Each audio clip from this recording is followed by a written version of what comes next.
ज़बरदस्त एक एजुकेशनिस्ट मौजूद हैं, ma'am Sufiya Amir Khan, and she is principal in thinker alliance school Bhakkar. Ma'am, मैं आपको वेलकम कहता हूँ हमारी आज की एजुकेशनल टॉक में। बहुत बहुत शुक्रिया फहीम साहब, it's an honour to be with you. और आपने जो इंट्रोडक्शन कहा कि बहुत बड़ी एजुकेशनिस्ट, वो आपकी ज़रा नवाजी है। मैं तो ये कह दीजिएगा एक नॉर्मल सिटीजन हूँ जो कि कोशिश कर रही हूँ कि अपने मुल्क में कुछ रोशनी ले आए। बस ये है जी। Thank you viewers. मैं आपको थोड़ा सा इन एजुकेशनल बैकग्राउंड बताना चाहूँगा इन टॉक्स का। जैसा कि आपको मालूम है कि मुख्तलिफ जो हमारा काम है वो ट्रैवलिंग में ज़्यादा टाइम गुजरता है, मुख्तलिफ स्कूल्स में विजिट होता है। तो इन एजुकेशनल टॉक्स का मकसद ये है कि ऐसे लोगों को जो है वो सामने लाया जाए जो अपने अपने इलाके में बेहतरीन क्वालिटी एजुकेशन दे रहे हैं, जो एक ट्रेडिशनल काम से हट के एक रेवोल्यूशनल चेंज लाने की कोशिश कर रहे हैं, एजुकेशन में न्यू ट्रेंड्स को सेट कर रहे हैं। हालांकि ये बहुत मुश्किल काम है।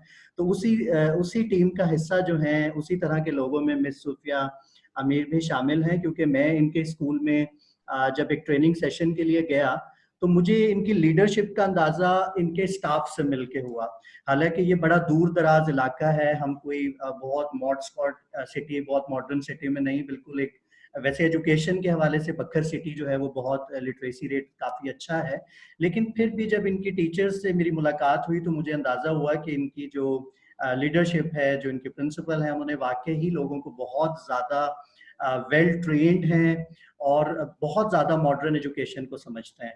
तो मैम सूफिया अमीर, मैं आपकी तरफ आना चाहूँगा। थोड़ा सा पहले हमें जो है वो अपना इंट्रोडक्शन करवाइए और अपनी एजुकेशनल जर्नी का आगाज़ आपने कैसे किया, वो ज़रूर मैं जानना चाहूँगा आपसे।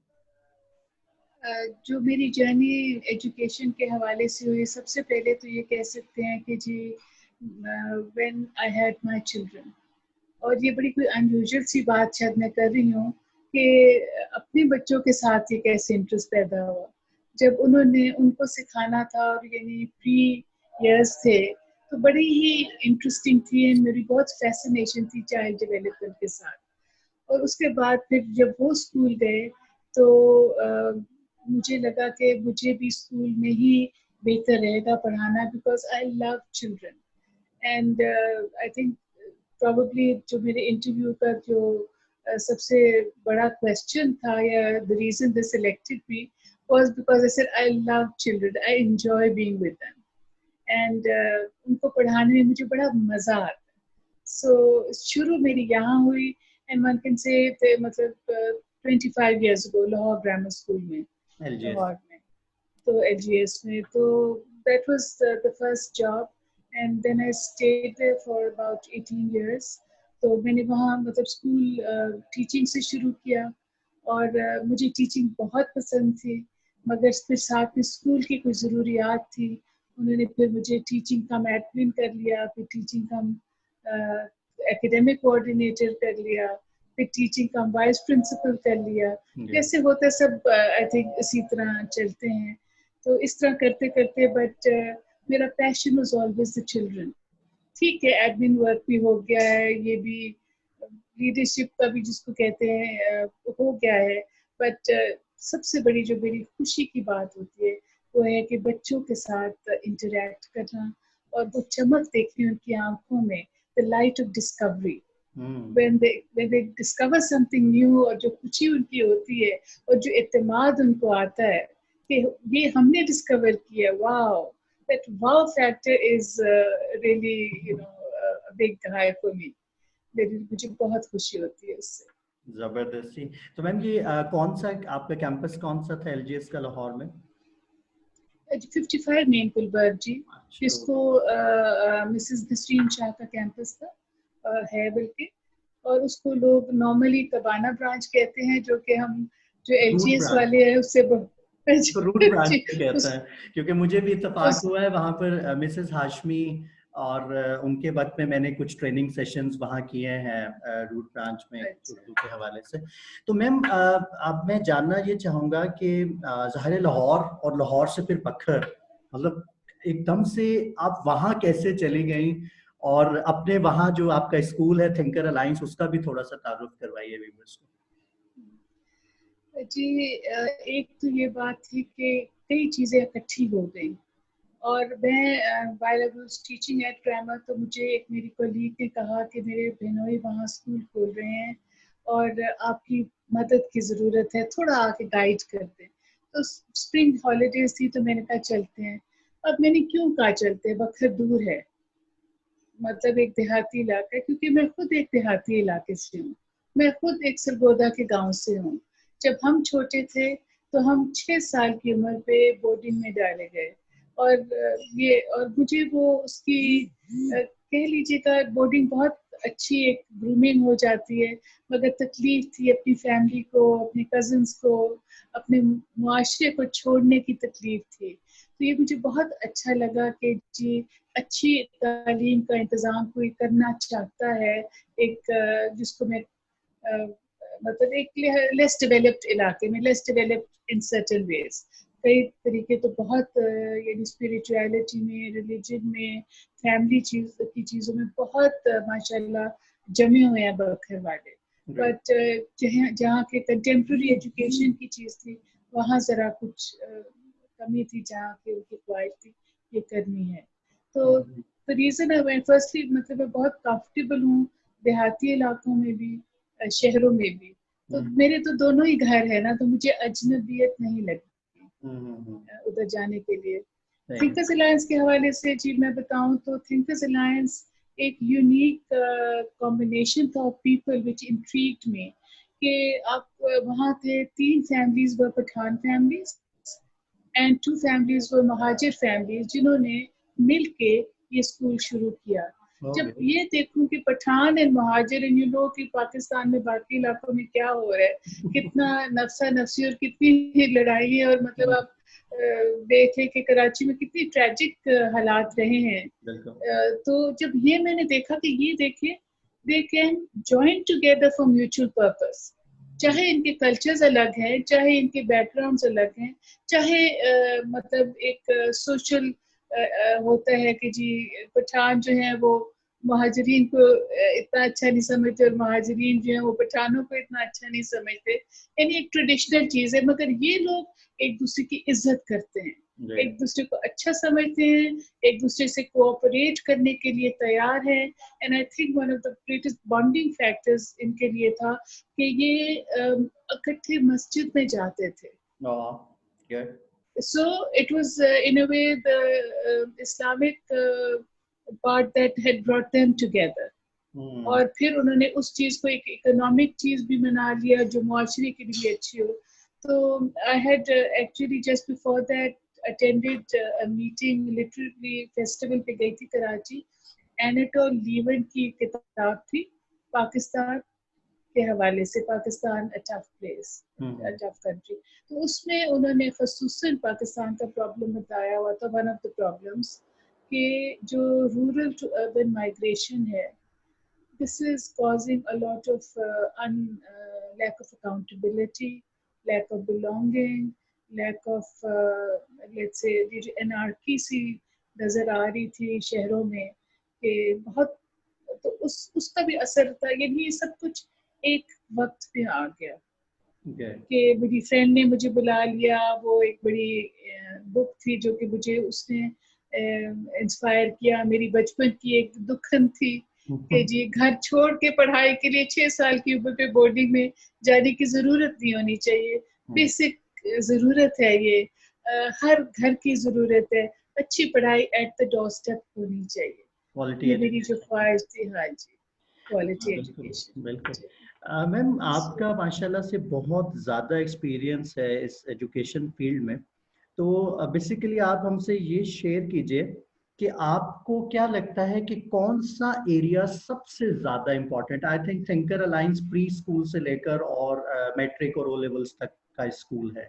अब इसमें एक प्री स्कूल आ जाता है, देन प्राइमरी है, सेकेंडरी एंड हायर सेक्शन है। तो आपकी नज़र में आपको क्या लगता है कि सबसे इम्पोर्टेंट एरिया जो है स्कूल का वो कौन सा होगा?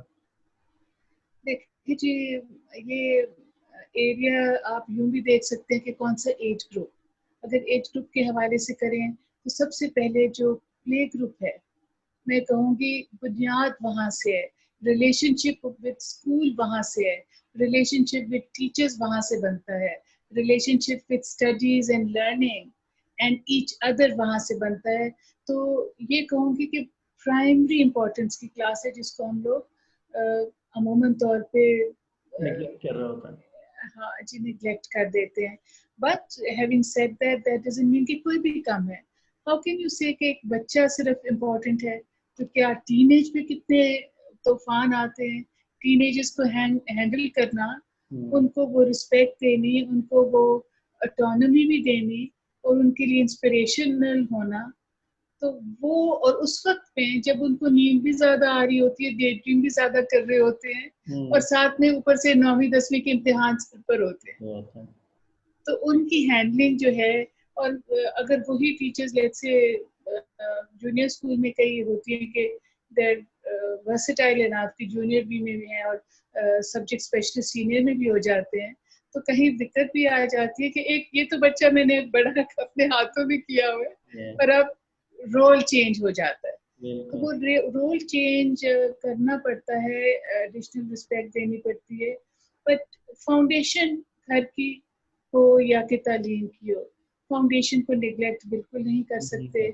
और जब मैं HSC का देखती थी कि बड़े काम हो रहे हैं, बड़े फंड्स जा रहे हैं हायर एजुकेशन कमीशन का, तो मेरा ये सबसे था कि who is going to feed those. वो जो हायर एजुकेशन वगैरह इंस्टीट्यूशंस बन रही हैं, बहुत अच्छी बात है, क्योंकि हायर एजुकेशन लोग लेंगे तो हमारा जो ग्रॉस नेशनल इनकम है या प्रोडक्ट है वो ज्यादा होगा। सिर्फ लोअर एजुकेशन से GNP GDP ज्यादा नहीं हो सकता। हायर एजुकेशन बड़ी जरूरी चीज है, but who is going to feed the schools and institutions? जब तक ग्राउंड वर्क का फाउंडेशन ना हो तो कैसे चल सकते हैं? तो वो अब ये है कि गवर्नमेंट ने, मतलब कई गवर्नमेंट्स ने, नॉट जस्ट वन, कोशिशें थी, मगर हमें पाकिस्तान में इतनी मुसीबतें रही हैं, इतनी मुसीबतें रही हैं हमारे रिलेशनशिप के हवाले से, यानी कि बैरूनी रिलेशनशिप्स के हवाले से, फिर हमारे फाइनेंशियल जो स्टेट था उसके हवाले से, फिर हमारी बहुत अनफॉर्चुनेट जो कि कायद-ए-आज़म मोहम्मद अली जिन्ना साहब की बहुत जल्दी इंतकाल हो गया, यानी कि कुछ हमें जो लीडर थे, leader suddenly vanishes, the countries in darkness.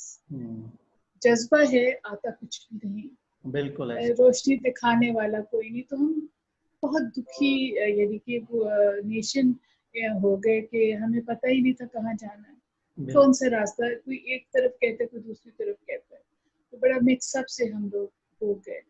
तो बहरहाल जो भी हुआ, अब हमने उसको ठीक करना, जिम्मेदारी जो है हमारी अपनी है, और अब जो भी हालात हो उसको ओवरकम करना तो हमारे नेशन का काम है। और जो टीचर्स का जो रोल है वो सबसे ज्यादा इम्पोर्टेंट है, क्योंकि टीचर्स जो हैं वो फ्यूचर को और पास्ट को कनेक्ट करती हैं उस प्रेजेंट में। पास्ट जो ट्रेडिशंस हैं, जो वैल्यूज हैं, जो कदरें हैं सोसाइटी की, उनको छोड़ना तो नहीं है ना, उनको ही तो आगे लेके जाना है। We can't have a dysfunctional group of children जो कि सोसाइटी के साथ मिले ही नहीं। At the same time society को आगे भी ले जाना है।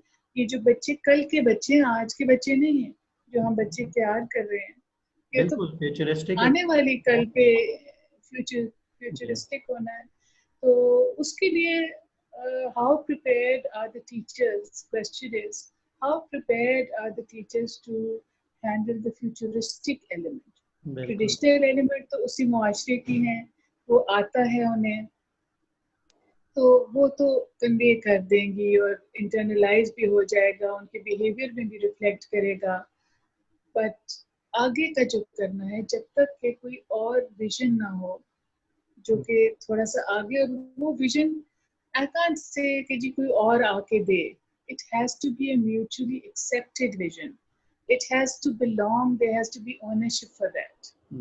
तो उसमें जो है कि रिलेशनशिप जो है, आई थिंक जहाँ लीडरशिप का रोल कहते हैं कि relationship building with the parents first of all, बच्चों के साथ रिलेशनशिप, पेरेंट्स के साथ रिलेशनशिप, टीचर्स के साथ रिलेशनशिप, और तभी हम लोग कितनी जल्दी में होते हैं, काम ये करना है, वो करना है, फाइलें करनी है, रिपोर्ट्स कंप्लीट करनी है, डेडलाइंस होते हैं, ये नहीं हुआ, वो नहीं हुआ, तो हम लोग भूल जाते हैं कि वो जो इंसान आपके सामने खड़ा है वो माँ भी है, वो बहन भी है, बेटी भी है, घर की जिम्मेवारियां भी हैं, घर बच्चा बीमार हो सकता है, बुजुर्ग बीमार हो सकता है, फाइनेंशियल दिक्कतें हो सकती हैं, so just to take a little bit of time out and say how are you? बिल्कुल। सब ठीक तो है, मैम आप आपको नहीं लगता परेशान कि लगे? कम्युनिकेशन गैप है हम लोगों का, हमारे यहाँ ये लैक ऑफ कम्युनिकेशन जो है ये एक बहुत बड़ा मसला है इस चीज को लेके? जी है, आई थिंक एक तो थोड़ा सा जो लीडरशिप में और लेट्स से बाकियों में जो फर्क है, एक हमारा कल्चरल सोच है कि लीडर जो है ना वो क्लोज नहीं होता, वो फ्रेंडली नहीं होता, वो मतलब हम लोग ट्रेडिशनली कुछ ज्यादा डेमोक्रेटिक सेटअप से नहीं बिलोंग करते ना, तो आपस में तो फ्रेंडशिप भी है, हमदर्दी भी है, बट लीडर का कुछ कहते हैं वो बात सुनेंगे नहीं अगर आप रोब नहीं जमाएंगे, सही बात है। तो वो तो फिर सुनने वाली बात तो ना हुई, then all you want is a pair of hands. Okay, do डर से this and they respect do it with करवाना a तो रिस्पेक्ट नहीं है ना मैम, कि डर से रिस्पेक्ट करे कोई। बिल्कुल आप ठीक कह रहे हैं। exact. ये शायद यही वजह है कि हम सोशल स्टडीज की जो बेसिक स्किल्स हैं, जो सिविक स्किल्स और जो हमें आनी चाहिए थी, शायद हम वो नहीं सिखा पा रहे। और यहाँ पे मैं व्यूअर्स को भी यही कहना चाहूँगा, मैं अक्सर स्कूल्स में विजिट करता हूँ तो स्कूल्स का बहुत इंटरेस्ट होता है मैट्रिक के नंबर्स दिखाने में, मैट्रिक क्लासेस विजिट करवाने में। अच्छा, मेरा एक ही इंटरेस्ट होता है कि मुझे प्री स्कूल दिखा दें, मुझे अपना प्राइमरी स्कूल दिखा दें, आप कैसी फाउंडेशन बना रहे हैं, क्योंकि यही बेसिकली जो है वो रिप्रेजेंट करेगा पूरी लाइफ को बच्चे की, ये सबसे ज्यादा इंपॉर्टेंट है। तो आपने भी यही कहा कि जाहिर है higher education is also very important, लेकिन फाउंडेशन जो है उसको फिर आप अगर आप स्ट्रांग नहीं कर पाएंगे तो फिर बहुत प्रॉब्लम होती है। तो मैम मुझे ये बताइए कि आपके पास क्या ऐसा तरीका है कि आप ज़ाहिर है माशाल्लाह एक बहुत ज़बरदस्त लीडरशिप है आपके अंदर, क्वालिटी है, वो मैंने देखा भी आपके स्कूल में आके। कैसे मोटिवेट करती हैं आप अपने स्टाफ को, अपने टीचर्स को? क्योंकि शायद पेरेंट्स का भी वो एक रिस्पेक्ट देना जो देनी चाहिए एक टीचर को, वो तो प्रॉब्लम है हमारे यहाँ। लेकिन फिर आप कैसे मोटिवेट कर रही हैं अपने स्टाफ को? क्या ऐसा तरीका है आपके पास जो आप हमसे शेयर करना चाहें? लेकिन स्टाफ के लिए तो सबसे पहले ये है कि छोटी चीज भी हो तो अप्रिशिएट करें, और अगर गलती हो जाए तो ओवरली क्रिटिसाइज ना करें, गाइडेंस दें, be a guide, not judgmental के मतलब उनकी बेहुरमती नहीं होनी चाहिए, बेइज्जती नहीं होनी चाहिए, पब्लिकली कॉन्फ्रंटेशंस नहीं होनी चाहिए, जो बात करनी है पहले उनकी बात सुने, जिसको कहते हैं कि अगर कुछ कहीं कमी भी आई है तो डिस्क्राइब द गैप, कि अच्छा ये करना था, ये हमारा गोल था, तो ये नहीं हुआ, तो आप बता सकते हैं कि क्यों नहीं, यानी कि tonality, body language has to be very empathic, receptive. तो अगर हम यानी कि उनकी तरफ से देखना है कि कहाँ प्रॉब्लम आ रहा है और कहाँ कैसे दुरुस्त किया जा सकता है, इट्स अ जॉइंट प्रॉब्लम, हम मिलजुल के करेंगे। आई थिंक वो एक अफ्रीकन प्रॉवर्ब है ना कि अगर आपने तेजी से जाना है तो अकेले जाइएगा, और अगर आपने दूर जाना है तो टीम के साथ जाए, अपने ग्रुप के साथ जाए। तो ये बात है कि अगर हमने दूर जाना है तो ग्रुप में दुख सुख कमियां ज्यादा, यानी कुछ कमी रह जाती है तो मेरी भी उतनी जिम्मेवारी है, वो मैं कहाँ थी, बिल्कुल ऐसा ही है। It's not just the other person, मतलब तो फिर उसको दुरुस्त करके मिलजुल के दुरुस्त करना है, एंड बेसिकली एक चेंज ऑफ एटीट्यूड लाना है, rather than feeling defensive and ashamed, or one should feel अच्छा okay this is a problem, how do we together solve it। कुछ भी प्रॉब्लम आ जाता है कि मिलजुल के इसको किस तरह हल करें, हल की तरफ जाए, सोल्यूशन ओरिएंटेड हो। एक प्रॉब्लम है तो उसके ऊपर प्रॉब्लम को, हम भी प्रॉब्लम का हिस्सा ना बन जाए। अगर सपोज मैं ही मेरा जिसको कहते हैं वो एक्सप्लोजन हो जाए, तो एक प्रॉब्लम आ गया, दूसरी मैं बन गई, यानी कि 10 नंबर का प्रॉब्लम था, 10 मैंने ऐड करके 20 पे उसको एस्केलेट कर दिया। तो क्या इंटरनेशनली यूँ नहीं होता। बिल्कुल। इंटरनेशनली अगर देखें तो बहुत प्रोटोकॉल होता है, एचआर होता है, यानी ह्यूमन हमारे यहाँ रिसोर्स एचआर नहीं डिपार्टमेंट। होता ना मैम, सबसे बड़ा प्रॉब्लम तो ये है कि लोग बड़े हैरान हाँ होकर जी। बोलते हैं कि ये भी कोई डिपार्टमेंट है, इसका भी होना बहुत ज्यादा जरूरी एग्जैक्टली तो वो बड़ा अच्छा मीडिएशन आ जाती है, है। दोनों साइड्स अपनी जो है ना बात करके बेसिकली सोल्यूशन, उनका काम होता है सोल्यूशंस ढूंढना। इट्स एंड ऑल एक अबाउट टीम में work, wrong. It's all about हाँ जी। रिस्पेक्ट एंड टीम वर्क, दूसरों की अंडरस्टैंड करना, प्रॉब्लम जी को शायद एम्पथाइज करना, शायद सिंपैथी की जगह एम्पैथी होना जो है मोर। हाँ, सिंपैथी थोड़ा सा नेगेटिव हो जाता है इसलिए हाँ कि हाँ, वो फिर मतलब अगले के लिए भी इतना अच्छा नहीं होता। सिंपैथी, हाय बेचारा क्यों, make them, empower them, make them resourceful. बिल्कुल। यानी रिसोर्सफुल बनाना है, बेचारे वाली बात नहीं है। हम्म, बट थिंकिंग स्किल्स जो है, प्रॉब्लम सॉल्विंग स्किल्स है, प्रॉब्लम एनालिसिस स्किल्स है, जो कि हमने बच्चों को भी सिखानी है। तो बिल्कुल ऐसे।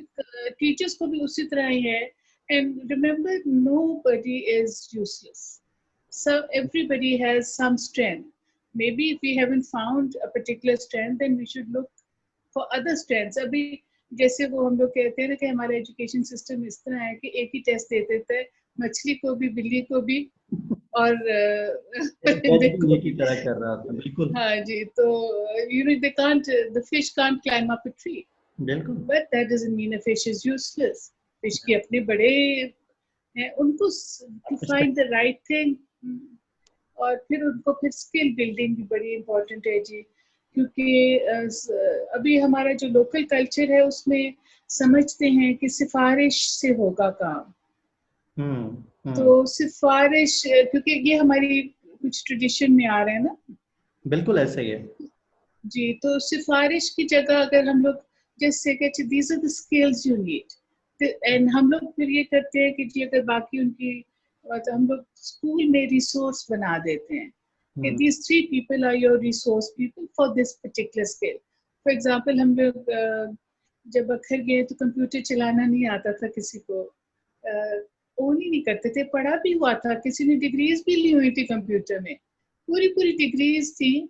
without having touched the computer। तो फिर थोड़ा सा ट्रेंड जो सबसे ज्यादा जो मुझे मुश्किल हुई वो था कि जी जो मेमोराइजेशन के ऊपर ट्रेंड था। मेमोराइजेशन पे बहुत जोर था कि ये जी आपने एग्जैक्टली ये चीजें याद करनी है और ये चीजें लिख देनी है। तो मतलब वो तो तोते की तरह कौन जी बिल्कुल, आजकल रोट के जमाने में मेमोराइजेशन जो है उसका टेस्ट लेना, मेमोरी टेस्ट लेना बेसिकली तो इस। मेमोरी टेस्ट लेना, अच्छा तो मैम, यहाँ हमने वो टीचर्स एक की बात प्रॉब्लम है। हाँ जी। की, टीचर्स का बहुत बेहतरीन यही तरीका है, सेल्फ रिस्पेक्ट, म्यूचुअल, उनको समझना, उनके प्रॉब्लम्स को, लेकिन टीचर्स का भी थोड़ा ये बनता है कि अपने स्किल्स को, अपने आप को स्किलफुल करें तो ऑटोमेटिकली रिस्पेक्ट मिलना शुरू होती है। मेरा नहीं ख्याल कि ऐसा नहीं होता जी कि आपके पास बहुत सी स्ट्रेंथ और स्किल्स हों और उसके बावजूद जो है वो आप कामयाबी हासिल ना कर पाए। पेरेंट्स कोशिश करते हैं, मैं ऐसा नहीं कहूँगा, पेरेंट्स कोशिश करते हैं कि वो अच्छे से अच्छी जगह पर बच्चे को भेजें। बहुत से पेरेंट्स बहुत ही ज़्यादा अपने बच्चों को लेके, एजुकेशन को लेके बहुत कॉन्शियस होते हैं, लेकिन कुछ डिफिकल्ट पेरेंट्स भी होते हैं। So can you please give us a few tips that how to handle the difficult parents, और आप डिफिकल्ट पेरेंट्स देखिए, की डेफिनेशन क्या देते हैं? डिफिकल्ट पेरेंट्स को बेसिकली मैं समझती हूँ कि वो अपने बच्चे से बहुत प्यार करते हैं, और जब वो खतरा महसूस करते हैं कि मेरा बच्चा जो है उसको नुकसान हो जाएगा, वो कामयाब नहीं हो सकेगा, तो उनको खतरा जब महसूस होता है, तो जब खतरे में भी क्या करते हैं लोग, फाइट, फ्लाइट, पे डेड। हम्म, तो प्ले डेड वो नहीं करते, फ्लाइट है यानी कि they leave the school at times, ये भी कर सकते हैं, और फाइट है कि आके अटैक करती है। हम्म। तो सबसे पहले जो टीचर्स को भी कहती हूँ, मैं भी कहती हूँ कि first you have to detach. जो उनका गुस्सा है वो we should not internalize, we should think अच्छा है that person is upset, get curious instead of furious। यानी कि आप इनको क्या चीज बॉदर कर रही, एग्जैक्टली क्या है प्रॉब्लम। तो प्रॉब्लम की डायग्नोसिस पे अपना दिमाग लगाएं एंड रिस्टोर रिस्पेक्ट। सबसे पहली चीज है कि उनकी जो सबसे दुनिया में कीमती चीज है वो बच्चा हमारे पास है, उन्होंने हमें ट्रस्ट किया। उससे बढ़ के दुनिया में आप किसी का भी औलाद हो, आप सारी अपनी जो भी आपके पास पैसे हैं, सोना है, प्रॉपर्टी है, जो भी है, आप देने को तैयार हो जाएंगे अगर खुदा न खास्ता उस पे कोई न भी खतरा हो उसको। तो इन्होंने इतना बड़ा ट्रस्ट किया हम पे कि अपनी औलाद दी है। तो जो हम चाहते हैं उनकी औलाद के लिए, वो वही चाहते हैं अपनी औलाद के लिए। So we have a common purpose. बिल्कुल ऐसा वो ही। कामयाबी चाहते हैं, हम कामयाबी चाहते हैं। जब हमारा पर्पस कॉमन है, फिर सिर्फ है कि उनके खदशात कि ये नहीं कामयाब अगर नहीं हो रहा, या कोई चीज मुश्किल आई है जो कि समझ नहीं आ रही, तो बात है कि रिमीडियल क्लासेस भी हैं। पेरेंट्स को भी हम सिखा सकते हैं कि अच्छा ये यूं जो उसकी रिवीजन करानी है। सो पर्सनलाइज्ड हेल्प या इंडिविजुअल डिफरेंसेस को मद्देनजर रख के आई थिंक हम लोग सबको बराबर का नहीं कर सकते कि जी किसी की कुछ सिफ्त है, किसी की कुछ और सिफ्त है। तो इंडिविजुअल डिफरेंसेस जो हैं उसको एक्नॉलेज करना और उसको किसी की हद तक ना बनाना, ऐसे ही है। मतलब हद तक जब बनाते हैं ना, और ऊपर से फिर हम पेरेंट को अकाउंटेबल ठहराते कि आपका बच्चा ने देखे टेस्ट में 0 लिया। हाँ। Excuse me, who is the teacher? अगर तो ये थोड़ा सा हमें भी तो देखना है ना कि हाँ, अगर वो बच्चा रेगुलर टू स्कूल नहीं है तो आप पेरेंट्स से कह सकते हैं। अगर वो रोजाना लेट आ रहा है, पहला पीरियड ही मिस कर रहा है, तो पेरेंट्स से जरूर आप गिले से पहले पहले हालात पता कीजिएगा, उनके घर के हालात क्या हैं, उसको हम लोग कैसे ओवरकम कर सकते हैं, क्या मदद दे सकते हैं। बट ये चीजें हैं, रेगुलरिटी, पंक्चुअलिटी, ये है कि जी किताबें घर छोड़ के, ये उनकी कई बच्चे हैं जिम्मेदारी है, उनको समझना है। जी। तो ये पेरेंटिंग में सो, बट अगर हम ये कहें कि जी एकेडमिकली ये चीज उन्होंने उनको आई नहीं है, तो क्यों नहीं आई? हमने क्यों नहीं, अगर उनको क्लास में नहीं आई, हमने क्या फॉर्मेटिव असेसमेंट नहीं की थी? फॉर्मेटिव में दुरुस्तगी नहीं की थी उसकी? क्या हमने रिमीडियल क्लासेस रखी थी? अच्छा चलिए, वो तो हो गया पिछली चीज, आगे क्या करना है? एक डायग्नोस्टिक टेस्ट भी हो सकता है जिसमें 0 आए। डायग्नोस्टिक, या 0 नहीं आता, 3 आता है, 4 आता है आउट ऑफ 10, तो आपका क्या एनालिसिस सिस्टम जो है वो दुरुस्त है या नहीं? Have you put an analysis system कि ये सिर्फ टेस्ट में 3 आउट ऑफ 10 नहीं है, ये कॉन्सेप्ट्स हैं, क्या उन्हें एडिशन नहीं आ रही, सब्ट्रैक्शन नहीं आ रही, कैरिंग और बोरोइंग का प्रॉब्लम आ रहा है, किस चीज का, यानी एनालिसिस जो है, सो दैट उस पर्टिकुलर चीज को। और मैंने ये देखा है कि बच्चे को जब बिठा के अपने सामने काम कराते हैं ना, वो वाला जहाँ प्रॉब्लम आता है, यानी आप उनके कॉपी और हाथ पे नजर है आपकी, तो फिर आपको सही पता चलता है। इवन लेटर राइटिंग यानी कि हैंड राइटिंग के हवाले से आपको अगर सिर्फ एंड रिजल्ट मिलना है कि ABC लिखा हुआ आ गया, बट अगर उसकी starting point and ending point उसका दुरुस्त नहीं है, वो तो तभी पता चलेगा when you're observing the child writing. बिल्कुल, फॉर्मेशन का पता चलेगा, बिल्कुल।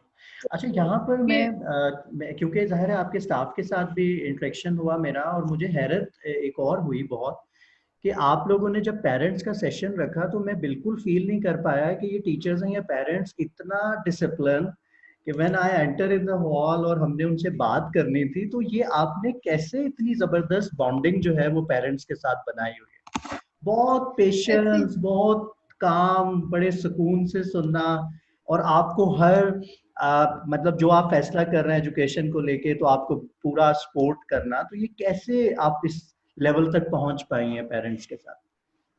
बेसिकली एक तो ये है कि जो बखर की सोसाइटी है उस पर भी मैं ज़रूर दाद दूंगी कि बड़ी क्लोज निट सोसाइटी है, बड़ी बॉन्डिंग है, मुआशरा बहुत एक दूसरे की परवाह करता है।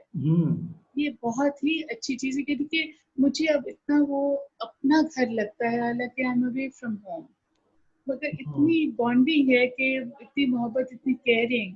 सो ये जनरली उधर का कल्चर भी है बॉन्डिंग एंड केयरिंग का।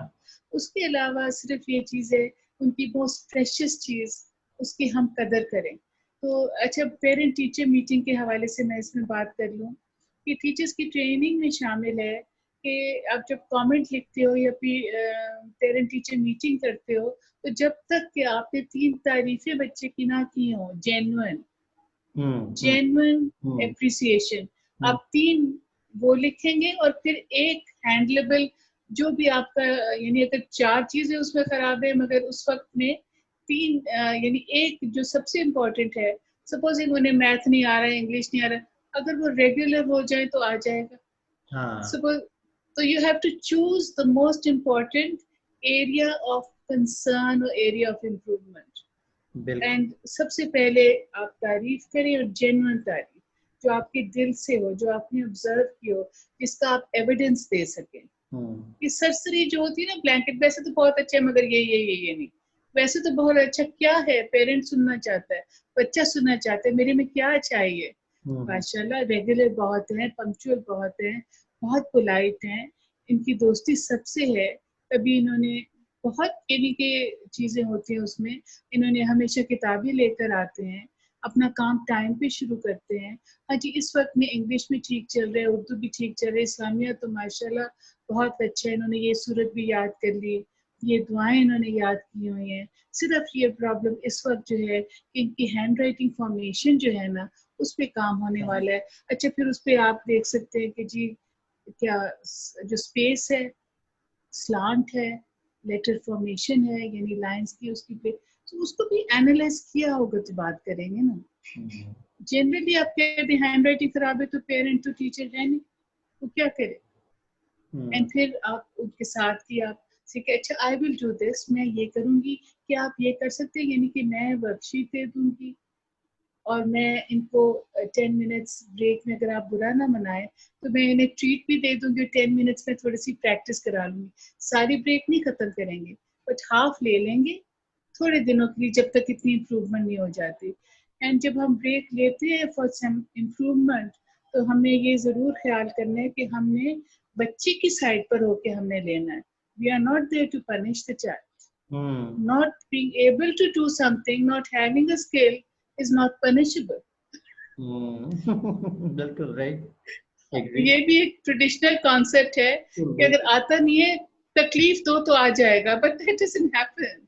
तकलीफ देने से कुछ आता नहीं है, स्किल लव प्रैक्टिस ऑफ से वर्क आती नहीं है। पैदा कर पाएंगे हम कभी भी, अगर उस काम से मोहब्बत ही नहीं होगी तो फिर कैसे हम किसी को मोटिवेट करेंगे। जी अच्छा मैम, बिल्कुल। Do you believe on educational reforms? वैसे तो I know that educational reforms आपने बहुत ज्यादा अपने जहाँ जहाँ पर मॉडर्न ट्रेंड्स होने चाहिए, लेकिन किस तरह के एजुकेशनल रिफॉर्म्स पे आप बिलीव करते देखिए, सबसे पहली बात है कि एजुकेशनल रिफॉर्म से कंटिन्यूस प्रोसेस होना चाहिए।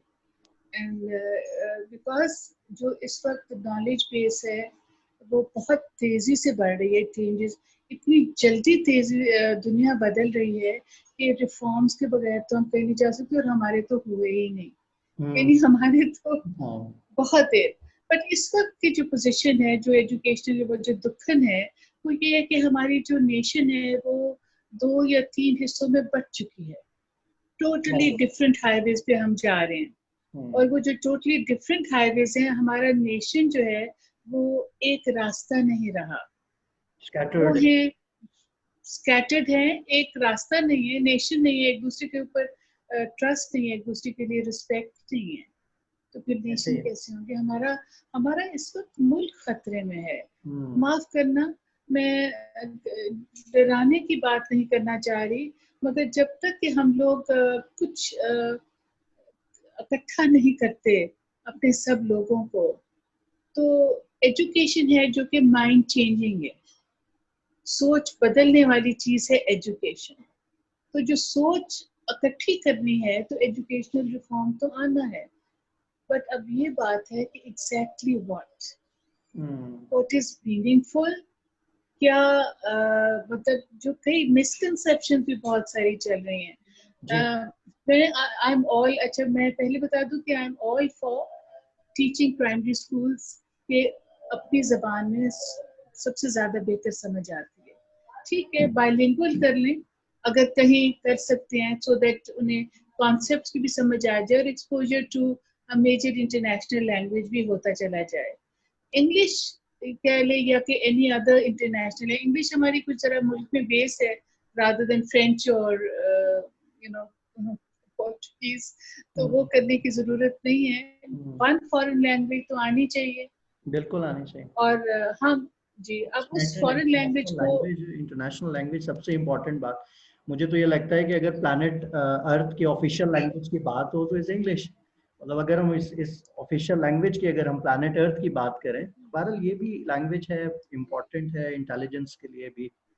लेकिन आपने ठीक तो कहा कि क्रिएटिविटी जो है वो अपनी लैंग्वेज में बच्चा ज्यादा क्रिएटिव ज्यादा समझ सकते हैं। तो क्रिएटिविटी भी है, कॉन्सेप्ट्स की समझ है, तो अगर आप थोड़ा सा उससे ब्लेंड कर लें कि एक लैंग्वेज की भी समझ आती रहे, मगर ये कि अपनी जबान में अच्छी तरह समझ लें।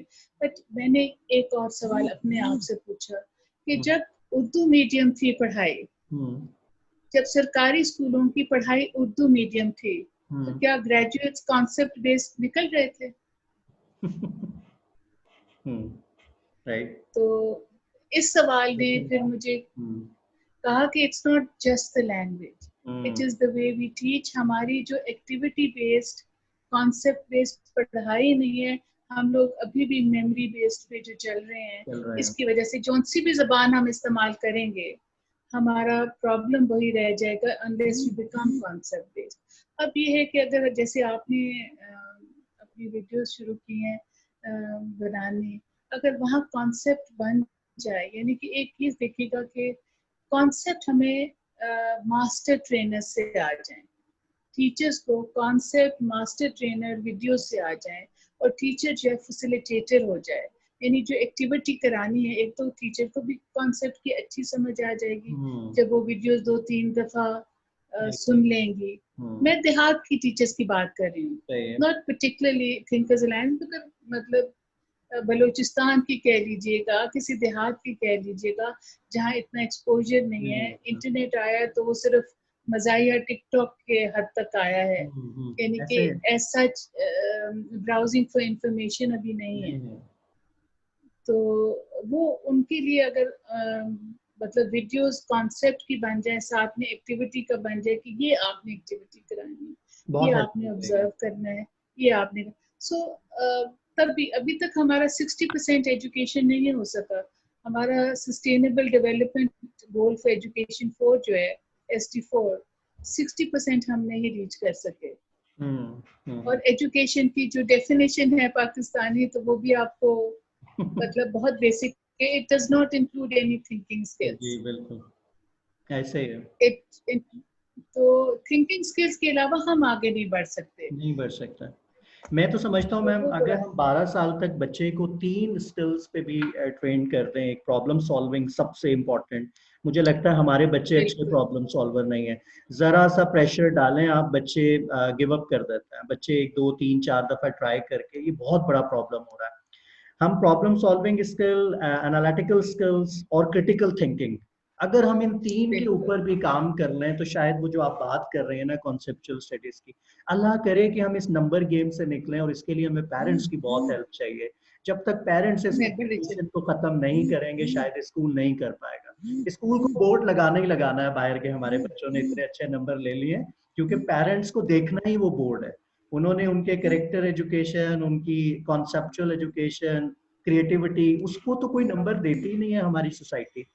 हमें एक अच्छा नंबर स्कोर चाहिए मैट्रिक में। अच्छा, मैं मैट्रिक से ही मैं यहाँ पर एक सवाल और, क्योंकि ज़ाहिर है आपका जो एक्सपीरियंस है वो ओ लेवल्स कैम्ब्रिज स्कूलिंग के साथ, LGS के साथ जिस तरह आपने स्टार्ट किया, क्या बेहतर समझते हैं? आपको क्या लगता है अगर आप रिकमेंड करें किसी को, तो ओ लेवल्स और मैट्रिक, इसमें कैसे आप वर्क करेंगे और क्या रिकमेंड करती हैं आपके बच्चों को किस तरफ जाना चाहिए? देखिए, जो ओ लेवल्स है काफ़ी हद तक कंसेप्चुअल है। काफ़ी हद तक मैं इसलिए कह रही हूँ कि अंग्रेज भी इससे खुश नहीं है। वो भी कह रहे हैं कि नहीं, यानी एक्टिविटी बेस्ड कंसेप्चुअल ज्यादा होना चाहिए। शायद मैम इसीलिए तो उन्होंने इसका नाम ऑर्डिनरी लेवल रखा है। मे बी मुझे तो समटाइम ओ लेवल का ऑर्डिनरी है, फिर एडवांस्ड है। हाँ जी, बट मैं ये नहीं कह रही कि वो अच्छा सिस्टम नहीं है। अच्छा जी, मयारी सिस्टम है, मगर वो उनकी भी अब जुस्तजू जो है इससे बेहतर से बेहतरीन की तलाश की है।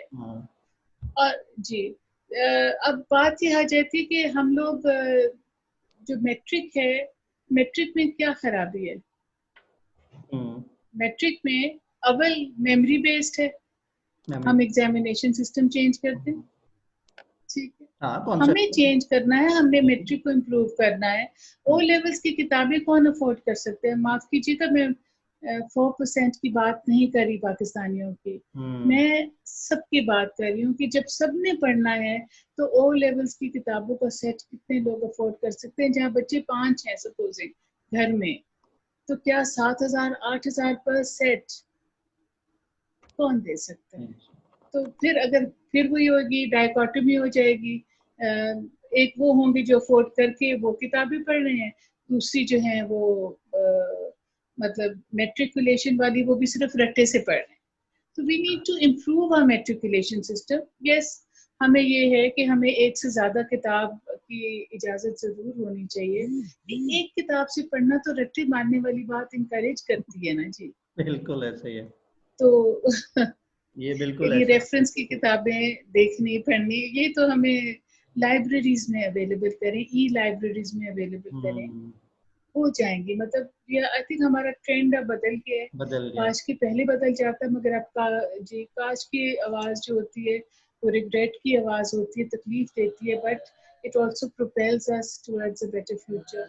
तो पाकिस्तान के लिए overall for the population matric is the choice, but not this metric, not the way it is। इस तरह की metric जो है ना, मतलब मैम इसमें तो जाहिर है हमारी गवर्नमेंट जो है उसकी इन्वॉल्वमेंट है, क्योंकि जाहिर है वो तो हमारे बस में नहीं है। हम वो तो एग्जाम जाके बच्चों ने बोर्ड का ही देना है, अपीयर तो उन्हें बोर्ड के एग्जाम में होना है, और अच्छे कॉलेज में शायद दाखिला नहीं मिलता जब तक आपका स्कोर बहुत अच्छा ना हो। बहुत से बेचारे बच्चे तो ऐसे हैं जिनका एक फायदा जो नंबर्स लेने का है कि उनको स्कॉलरशिप पे एक अच्छा कॉलेज मिल जाता है। इसके अलावा मुझे कोई बेनिफिट नहीं लगता, दूसरा और कोई बेनिफिट नहीं लगता नंबर गेम्स का, कि आपको एक स्कॉलरशिप मिल जाती है नंबर के।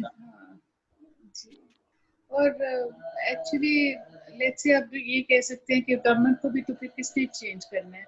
हाँ जी बिल्कुल, गवर्नमेंट भी हमारी तरफ से मतलब अवेयरनेस, पब्लिक अवेयरनेस, उन्होंने भी जी लोग जो एजुकेशनिस्ट हैं जी, उन्होंने ही तो राय देनी है गवर्नमेंट को। ये नहीं है कि गवर्नमेंट कोई और है। अब अंग्रेजों की हुकूमत नहीं है, हमारी अपनी है, मुल्क हमारा, हुकूमत हमारी, तो हमारी राय जो है, हाँ जी, तो हमने राय देते रहना है। अगर एक दफा नहीं गई तो दूसरी दफा उसका कुछ असर होगा। अब एडवर्टाइजमेंट क्या एक दफा आके खत्म हो जाती है? लाखों करोड़ों की चीज बिक जाती है वो छोटी सी मीठी बात दोबारा करने से। तो हम नहीं कर सकते, जहाँ इतनी इम्पोर्टेंट चीज है एजुकेशन के हवाले से, तो हमने ही करना है, किसी और ने आके नहीं करना। बिल्कुल ठीक है मैम। पेंडेमिक से सिचुएशन जो रही है पूरी दुनिया में, और अब अल्हम्दुलिल्लाह अब आहिस्ता आहिस्ता हम लोग उससे निकल रहे हैं, और उम्मीद है कि अगले महीने तक हम स्कूल्स भी हमारे ओपन हो जाएंगे। तो ये जो इतना ढेर सारा बच्चों का गैप और जो नुकसान हुआ है, तो क्या प्लानिंग है अब आपकी कि किस तरह से इसको जो है वो कवर अप करना है? इसमें भी थोड़ा सा हमारे स्कूल को कुछ कदर एडवांटेज ये रह गया कि हमने उन्हें ऑनलाइन 5वें दिन से ही पढ़ाना शुरू कर दिया था। यानी कि by the 18th we had started our online classes। अप्रैल की बात मैं कर रही हूँ। अच्छा जी, अब उसमें बड़ा निखार भी आया। मजे की बात यह है कि मुश्किल था, अनसर्टन थे, कभी किया नहीं था, मगर निखार भी आया, क्योंकि सब चीज तो बिल्कुल जी बड़ा तो बहुत, एक तो ये कि टोटली ट्रांसपेरेंट हो गया, यानी कि मदर भी है तो वो भी सब इंटरेक्शन अपने बच्चे का पढ़ सकती है। जो बच्चों की कुछ शैतानियां, छेड़ाछाड़ी वगैरह चीजें थी वो भी यानी कि कैमरे के ऊपर हो गई। तो everybody had to focus on their studies and not एक आध दफा हुआ है कि किसी ने ना फनी फेस किसी अपने यानी कि एडवर्सरी को, दोस्त को तो नहीं, फनी फेस एडवर्सरी को, और साथ ही में डिलीट कर दिया। So you know, like I am also in the same, like अब 13 क्लासेस अगर हैं तो मैं 13 में ही शामिल हो जाती हूँ ना जी, क्योंकि ऑनलाइन है। तो अगर फिजिकली तो फिर हम एक जगह जा सकते हैं एक वक्त में, तो यहाँ है कि at the click of a finger one can be everywhere. But now it comes to exactly, हमने वीडियोस भी, प्रोजेक्ट्स भी करवाए हैं, प्रेजेंटेशंस भी बनवाई हैं, बच्चों ने इतना निखर के सामने आए हैं बच्चे कि हर इंडिविजुअल जो कि, क्योंकि इधर हमारा टाइम कंपीट नहीं कर रहा, जो उन्होंने वीडियो बनानी है उन्होंने अपने टाइम में घर पे बनानी है, जो डिसिप्लिन करना है उन्होंने, उनके पेरेंट्स ने, वो यानी अकेले हैं तो किसके साथ लड़ाई बड़ाई, को तो होगा नहीं। तो बहुत इस लिहाज अच्छा भी हुआ है। एट द सेम टाइम कि कई ऐसी चीजें हैं खसूसन जहाँ के सीनियर क्लासेस में कुछ इस तरह की चीजें हैं जहाँ के एक्सपेरिमेंट्स शामिल हैं, और वो एक्सपेरिमेंट्स जो कि चीजें स्कूल की लैब में अवेलेबल हैं मगर घर में अवेलेबल नहीं है। बिल्कुल। उन चीजों का है कि जी वहाँ the best we can do is demonstrate, but we prefer our children experiencing and discovering. खुद एक्सपीरियंस करें, डिस्कवर करें, वो जॉय आए, और वो जो जॉय होती है उस मेमोरी को कंसोलिडेट कर देती है, पक्का कर देती है। हाइटेंड इमोशनल स्टेट जो होती है वो अपनी जगह बना लेती है ब्रेन में। तो इसलिए जब वो जॉय ऑफ डिस्कवरी जो है वो चीज़ भूलती नहीं है। अब ये आ जाता है कि फिलहाल तक जब तक कोविड है तब तक तो ये हम लोग डेमोन्स्ट्रेट ही कर सकते हैं। अब ये रह जाएगा कि कैन वी कवर एवरीथिंग। अब हमारे स्कूल को एक दफ़ा ना करें क्योंकि हमने सिर्फ 5 दिन हमारे पहले लॉस हुए, फिर कुछ लॉस ये कह ले कि हमारी कुछ स्किल बिल्डिंग की ज़रूरत थी। ऑप्टिमम नहीं था, मगर फिर जब उसमें निखार आया तो फिर बहुत हम स्पीड से आगे बढ़े। बट लेट्स से जो लोग ऑनलाइन नहीं जा सके और उन्होंने फिर ये किया, हमारे कई और स्कूल है, बहुत रिस्पेक्टेड स्कूल्स हैं जिन्होंने समर पैक बना के दे दिया, और पेरेंट्स का ये ख्याल था कि समर पैक अगर मिल जाए तो आसानी हो जाए। बट हमारा ये ख्याल था कि समर पैक हम रिवीजन के लिए देते हैं, we don't introduce new concepts in the summer pack. So we have to teach and then revision should be summer pack. तो ये थोड़ा सा बट हाँ, पर मगर फिर वो जो दूसरे जो स्कूल था उनका ये था, उनकी पेरेंट बॉडी का ये था कि हमारे हाथ में कोई चीज़ कॉन्क्रीट आ जाती है, हर घर में फ़ोन नहीं है, हर घर इंटरनेट अफोर्ड नहीं कर सकता, तो ट्यूशन पे तो जाना ही है, हमारे पास चीज़ आ जाए ट्यूशन टीचर करवा ले, एग्जाम्स ले लें, कोई ऐसा एग्जाम में पास हो। बट सर ये देखें कि हम लोग कोविड में यानी क्वारंटीन सिचुएशन में से गुजर रहे हैं, आइसोलेट करना है, मगर बच्चे ट्यूशन को जा रहे हैं, बिल्कुल ऐसा है। और वहाँ 15-20 लोग मतलब चाहे छोटे से किताबें हैं, एक छोटे से रूम में बैठे, छोटे से, हाँ, और एक टीचर यानी एक जो ट्यूशन टीचर है वो 15-20 को क्या वो कंट्रोल कर सकते, कैसे करेंगे? अल्लाह रहम करे, अल्लाह इन बच्चों की कुव्वत मुदाफ़लत जो है यानी वो बढ़ाए, और अल्लाह इनको अपने हिफ्ज़ व अमान में रखे, प्रोटेक्ट करे। बट ये भी होता है, कुरान क्लासेस के लिए जा रहे हैं, कुरान घर भी पढ़ सकते हैं सब, आई थिंक तो कुछ पढ़े हुए हैं, ऑनलाइन क्लासेस रख सकते हैं।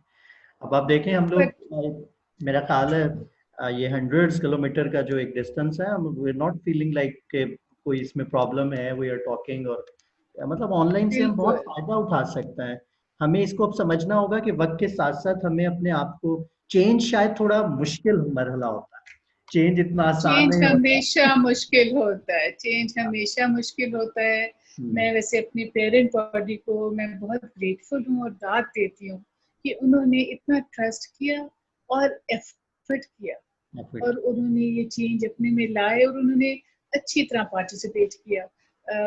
कई हैं बच्चे जो कि नहीं कर पाए, बट ये है कि ज़्यादा बच्चे जो कर रहे हैं उनमें बहुत निखार आया। फिर जब उनकी वीडियो शो केसिंग से बच्चे, पेरेंट्स भी बड़े खुश होते हैं, बच्चे भी। शो केसिंग का मतलब है कि बच्चे का जो निखार आए वो सब देखें, बिल्कुल।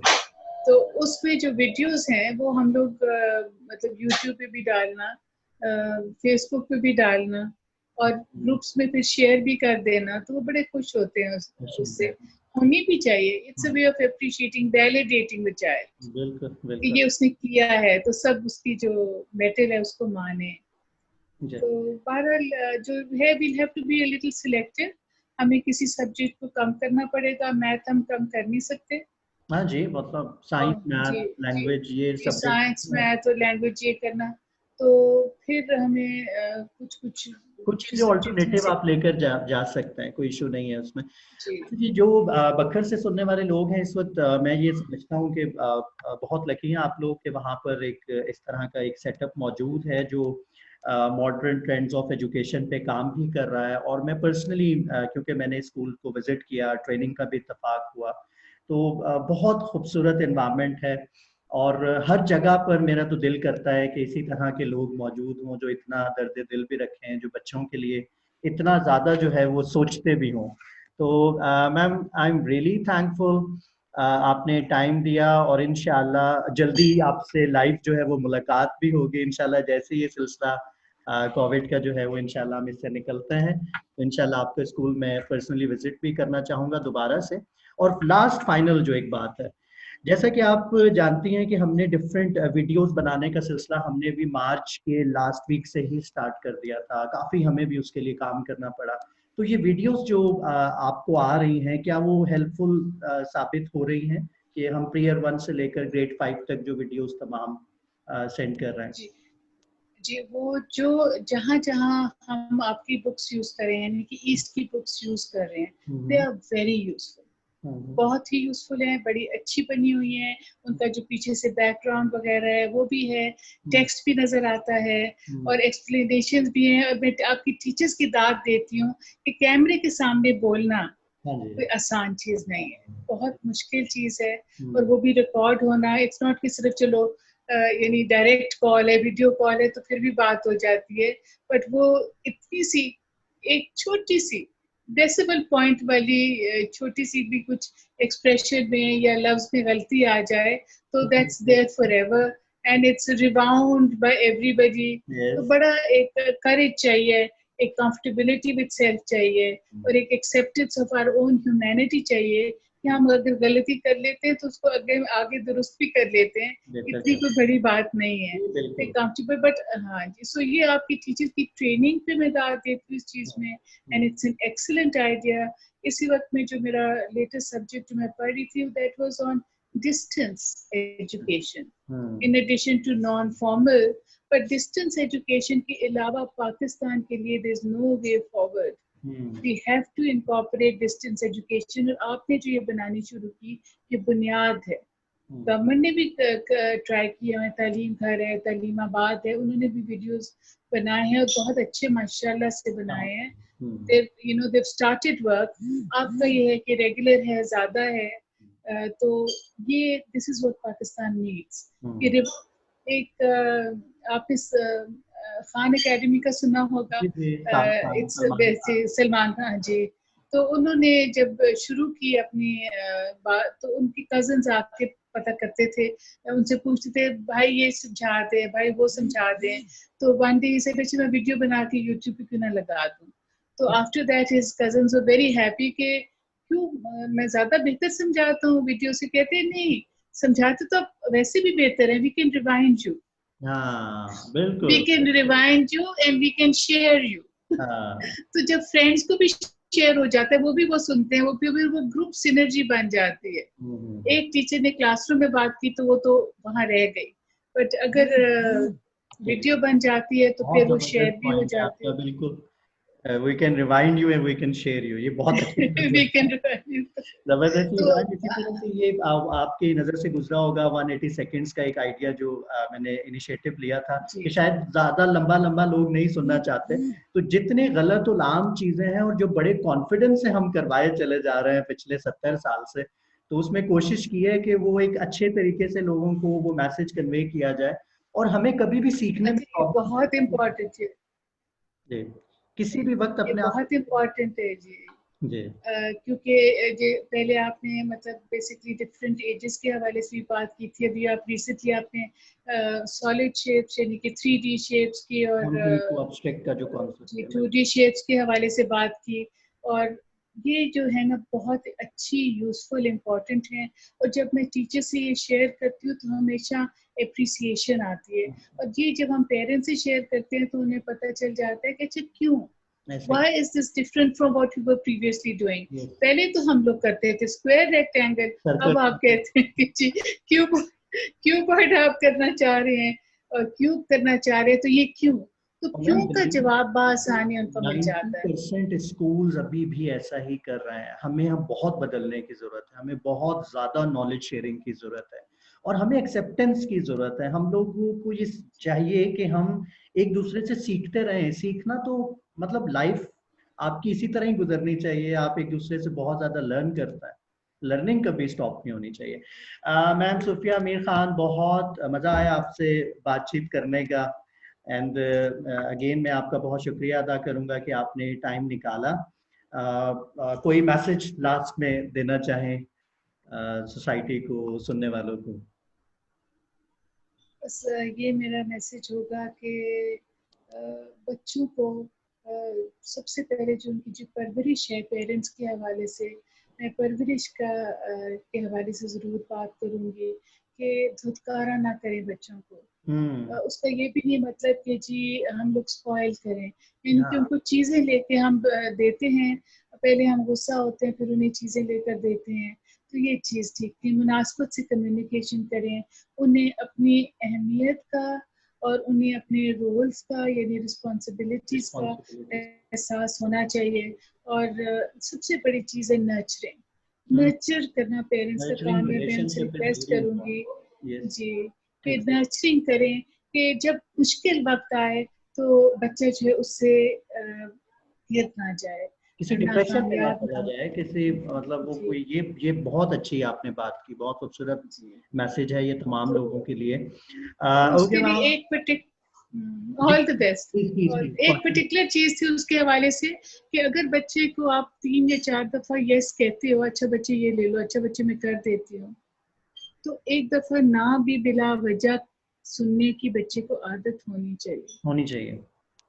होनी चाहिए। हम लोग कोशिश करते हैं उसकी जिंदगी जन्नत बनाने की, यानी कि जो भी उसने सोचा, सोचने से पहले ख्वाहिश की उसको मिल जाए, मगर life is not like that. और जब इस तरह बच्चे पाले जाते हैं तो प्रॉब्लम होती है। पहली जब मुसीबत आती है, मुश्किल आती है, चढ़ाई आती है जिंदगी की, इंक्लाइन प्लेन आता है, तो फिर वो बच्चे कहते हैं कि this is not fair. But who said life was fair? Nobody said life was fair. We have to make the most of it. And अगर गिर गए हैं तो उठना सीखना है। तो ये मेरी इल्तिजा है पेरेंट्स के लिए एंड टीचर्स के लिए, keep up the good work, keep learning, keep sharing, और एक दूसरे को दें भी, एक दूसरे से लें भी, and let's all go ahead together इंशाल्लाह। Okay, हमारी मदद। thank you so much. It's really nice talking to you always. And इंशाल्लाह जल्दी आपसे जो है वो मुलाकात भी होती है आपके स्कूल में ma'am. Thank you so much, thank बहुत यू वेरी शुक्रिया। Much, you all thank the best. Thank you. Allah Hafiz. Allah Hafiz.